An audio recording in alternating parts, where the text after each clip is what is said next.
Thousands of wild horses roam across the West, and Arizona has a number of wild herds. In eastern Arizona, there's a herd of around 400 that are in the center of a battle between a horse protection group and the federal government.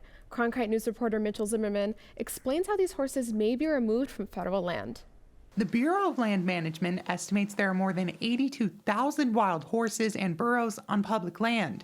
More than 7,000 of these horses graze land in Arizona. We care about all wild horses, but particularly in Arizona, there's not that many wild horses left. Simone Netherlands with the Salt River Wild Horse Management Group spends her time caring for wild horses near the Salt River. We maintain the fences, we rescue the horses if they need it, if one breaks a leg or if one gets stuck in a cattle guard. We rescue those horses, cost the government nothing. While the Salt River horses have human advocates to support them, a herd of wild horses in the Apache Sitgraves National Forest aren't so lucky. The herd, numbering around 400, is at the center of a battle after the Forest Service proposed removing them and selling them to buyers. We remove unauthorized livestock. So if that's cattle or horses, that's part of our regulations. A 2019 lawsuit filed by the Center for Biological Diversity showed the horses destroying the habitat of the New Mexico meadow jumping mouse.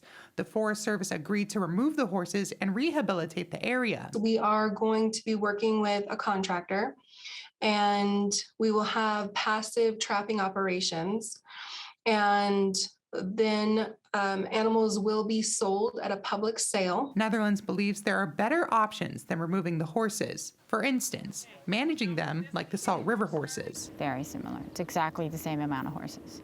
And it's doable.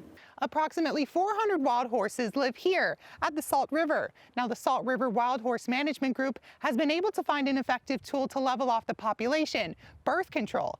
And they say in its effective method to level off the population for Alpine horses. We worked hard, and we only have 2 foals from last year. These horses, I love them. I drive and I go see them, but they need someone taking care of them. Tiffany Willis owns land near where the Alpine horses roam. She says they need to be monitored more closely and supports removing them. They need homes. They need someone loving them because it's rough country up there. Netherlands and the Salt River Wild Horse Management Group are in talks with the department to potentially care for these horses. We're working to negotiate with the Forest Service, and if that doesn't work, then we will sue them. Ultimately, they hope a managed group of horses is allowed to roam in the Apache Sitgraves Forest, like the Salt River horses. In Fort McDowell, Mitchell Zimmermann, Cronkite News. In a press release, the U.S. Forest Service says they are continuing plans to remove up to 20 wild horses. So far, there's no date set for their removal.